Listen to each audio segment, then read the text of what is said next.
Produire et consommer sa propre énergie solaire, c'est possible. Raphaël est chargé d'affaires entreprise au Crédit Agricole.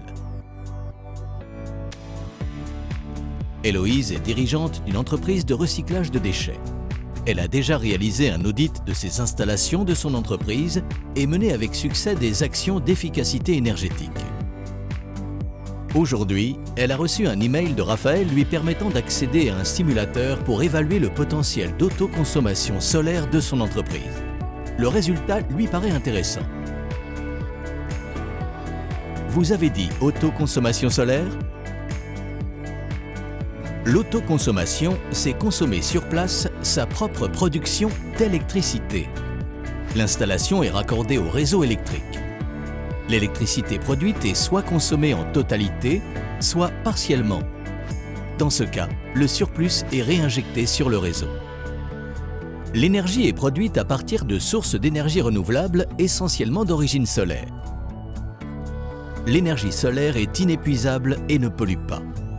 La production d'électricité est prévisible. La durée de vie des panneaux photovoltaïques atteint 25 ans. Sur le plan économique, les installations sont de moins en moins chères et leur rendement meilleur. Le prix de l'électricité produite est connu et fixe pendant 20 ans. Il existe des primes à l'investissement et un dispositif de tarif d'achat garanti par l'État. Le Crédit Agricole propose à ses clients propriétaires de leur bâtiment une solution pour financer des panneaux solaires en toiture à des fins d'autoconsommation. Héloïse prend contact avec Raphaël pour une visite de ses locaux. Elle avait déjà réfléchi à cette solution. L'accompagnement proposé par le Crédit Agricole est l'occasion pour elle de passer à l'action. D'autant plus que les avantages sont nombreux. Produire et consommer une énergie verte et locale. Réduire son empreinte carbone et sa facture énergétique annuelle. Anticiper des réglementations environnementales. Valoriser son immobilier professionnel en améliorant son autonomie énergétique. Cela permet aussi de mettre en avant ses engagements environnementaux auprès de ses collaborateurs, ses partenaires et ses clients. Raphaël revient sur l'évaluation effectuée avec le simulateur. Le projet d'autoconsommation permet de couvrir près d'un tiers des besoins énergétiques de l'entreprise et de réaliser des économies sur la facture. Il lui rappelle que l'offre concerne les entreprises propriétaires de leurs bâtiments ou disposant d'un droit d'usage.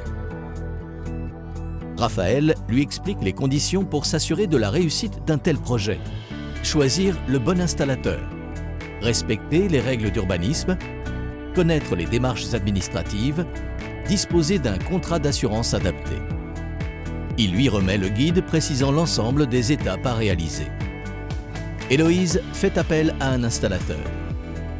Raphaël fait une proposition de financement en crédit bail mobilier sur la base du devis de l'installateur. Pourquoi le crédit bail mobilier ? Il permet de financer jusqu'à 100% du prix de l'installation. Les loyers sont intégralement déductibles du bénéfice imposable. La capacité d'emprunt de l'entreprise est préservée. Héloïse a trouvé la solution de financement adaptée pour concrétiser son projet. Challenge réussi. Son entreprise vient de franchir un cap important en s'engageant davantage dans la transition énergétique.